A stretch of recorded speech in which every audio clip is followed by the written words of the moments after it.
E o novo ministro da Fazenda, Fernando Haddad, fez a sua primeira reunião com a equipe na manhã desta terça-feira. Entre os assuntos tratados, Haddad discutiu medidas para reduzir o rombo previsto para as contas do governo neste ano. Sobre a nova gestão e as reações do mercado, nós vamos conversar a partir de agora com Márcio Salvato, ele é o economista e gerente do IBMEC de Belo Horizonte, a quem agradecemos demais pela participação. Seja muito bem-vindo à Jovem Pan News. Obrigado, bom dia. Temos visto o mercado bem sensível, né? As medidas que vêm sendo tomadas pelo novo governo. Eu acho que já dá para analisar isso desde a equipe da transição, quando negociava com o Legislativo para aprovação da PEC Fura-Teto. Agora nós temos essa informação que o Ministério da Fazenda estuda aí possibilidades para fazer um ajuste fiscal na ordem de 220 bilhões, salvo engano. Quais são os impactos esperados na economia diante desse cenário que se apresenta no início do ano? Por certo, nós estamos aí num momento de bastante incerteza, principalmente para o mercado financeiro. Nós vemos aí uma reação, inclusive no primeiro dia de pregão aberto, com uma queda de 3%, e os principais estatais, inclusive Petrobras, caindo bastante.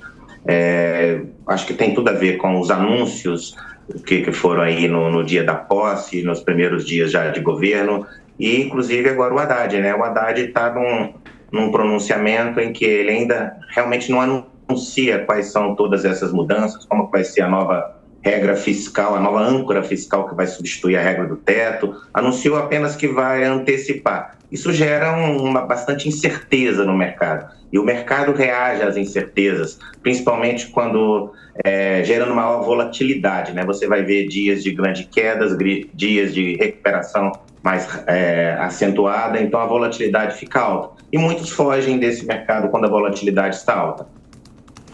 E quais devem ser as classes da população mais atingidas com essas instabilidades econômicas a princípio? A instabilidade econômica, obviamente, o mercado financeiro, ele está reagindo a toda essa incerteza, mas reage porque não sabe como que vão ficar os valores dos principais ativos. É uma pré-precificação desses ativos financeiros no futuro. O que se tem até no momento é que o crescimento desse ano vai ser baixo. Com o crescimento sendo baixo, o que se pode ver é que toda a população vai ser atingida, porque você vai ter baixo crescimento de renda e você vai ter, com a inflação corroendo bastante essa renda, aqueles que são os mais pobres normalmente vão ser aqueles mais atingidos. Márcio Salvato, economista gerente do IBMEC de Belo Horizonte. Agora seguimos com a pergunta da comentarista Amanda Klein. Professor, bom dia. De uma forma geral, como o senhor tem visto as primeiras sinalizações do governo Lula, para além da repercussão do mercado, que às vezes é mais emocional, até porque está perdido, desbussolado, de fato o novo governo tem que deixar mais claras quais serão suas diretrizes na economia, mas pelo que o senhor sentiu, tanto pelo discurso de posse do presidente Lula, que deixa muito claro que pretende retomar o papel do Estado como indutor do crescimento econômico, da geração de empregos, os bancos públicos, numa espécie ali de política parafiscal que causa arrepios no mercado. E, por outro lado, parece que as afirmações, as declarações muito mais ponderadas do ministro da Fazenda, Fernando Haddad, dizendo que é preciso, sim, cortar gastos, que não é possível condescender com um rombo de 220 bilhões de reais nas contas públicas, que vai apresentar hoje ainda seu plano de voo na economia. Como é que o senhor tem cotejado, às vezes, o que parecem sinais paradoxais, contraditórios dentro do mesmo governo? Eu acho que sim, o discurso do Lula, o nosso presidente, ele está nesse sentido, né? Ele apresenta muito mais questões que vão mais ruptivas, né?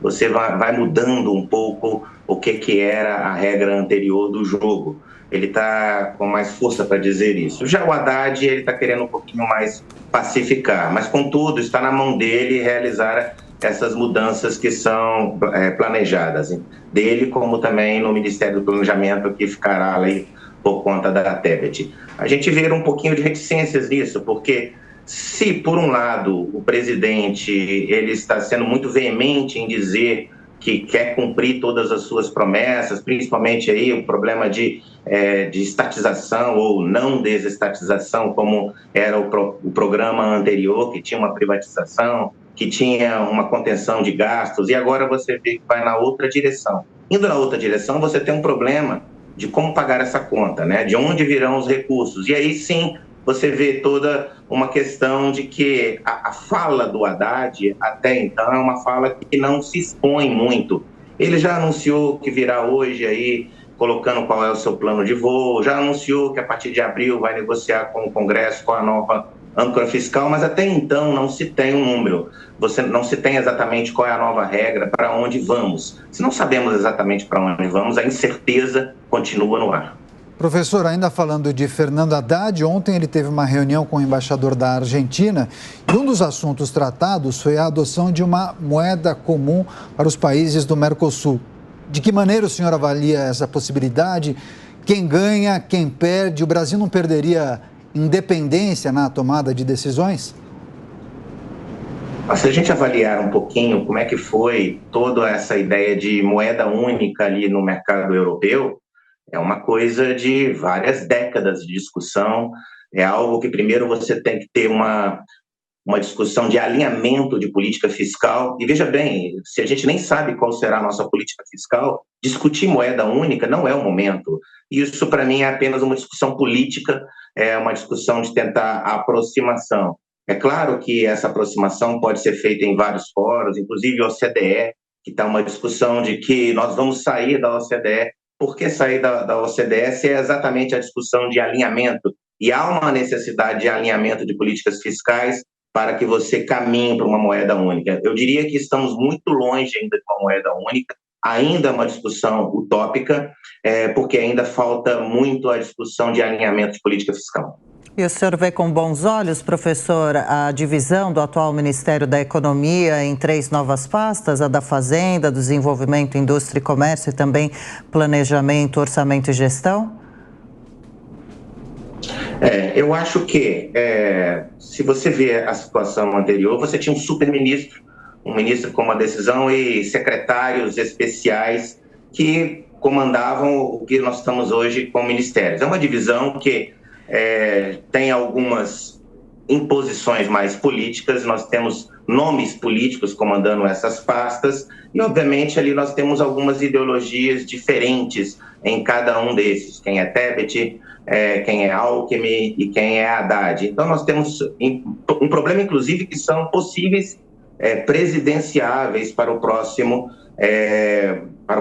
ano eleitoral, né? Veja bem que o próprio Lula, uma das promessas é que ele vai ficar apenas neste mandato. Então já abriu a corrida presidencial e imediatamente você vê que esses nomes são presidenciáveis e, obviamente, haverá ali algumas discussões entre eles de não concordância, e isso é ruim para o país, né? É ruim no sentido que você não tem o mesmo alinhamento dos 3 no comando desse que seria a linha econômica do país. Para fechar, Amanda. Professor, acho que o senhor coloca muito bem, porque o pano de fundo, de fato, essa disputa já mirando 2026, essa disputa presidencial. E aí muita gente coloca que pode haver uma cisão justamente entre essas 3 pastas que antes eram o Ministério da Economia, agora foram cindidas no Ministério da Fazenda, do Planejamento e do Desenvolvimento, Indústria e Comércio Exterior, né, com Simone Tebet, Alckmin e Haddad. Agora eu vejo uma outra disputa anterior a essa que já aconteceu na discussão sobre a prorrogação ou não da isenção dos impostos federais sobre os combustíveis. E nesse debate, Haddad saiu derrotado. E esse debate não foi com a Simone nem com o Alckmin. Esse debate foi com outras figuras dentro do próprio Partido dos Trabalhadores, notadamente Gleisi Hoffmann e Aloysio Mercadante, que tem uma outra visão e uma ala que dizem representar a ala política do governo, que tem uma visão de que se os combustíveis subissem de preço agora, isso teria um impacto imediato sobre a popularidade do presidente Lula. Então, eu fico imaginando aí se talvez a cisão maior não possa estar entre uma ala ainda mais desenvolvimentista do PT, talvez ligada até a um certo dilmismo, uma participação no governo Dilma, e uma ala que parece representada pelo ministro da Fazenda, Fernando Haddad, que sempre todo mundo brinca que é o mais tucano dos petistas, ou seja, que tem uma visão mais desenvolvimentista na economia, pero no mucho.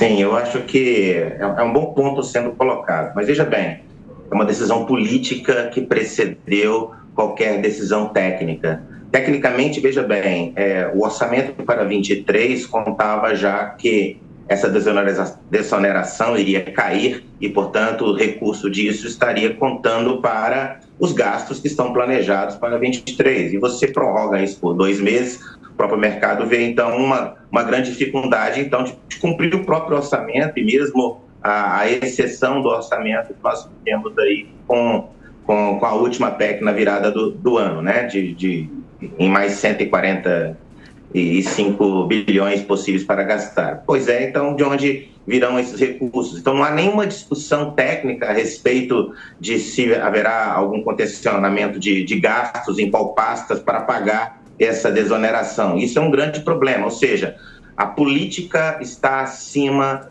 da área técnica. É muito preocupante isso. Se a gente relembrar quando o governo Bolsonaro pedia ao nosso ex-ministro Paulo Guedes da Economia para verificar a possibilidade de fazer uma desoneração, e aí ficava semanas analisando essa possibilidade, de onde iriam haver cortes para que isso seja possível. E do dia para a noite, a gente vê uma decisão política estar acima de uma decisão técnica.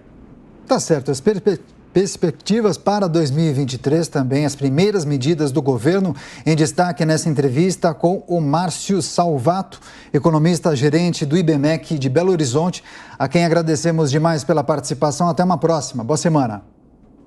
Eu que agradeço. Boa semana a todos.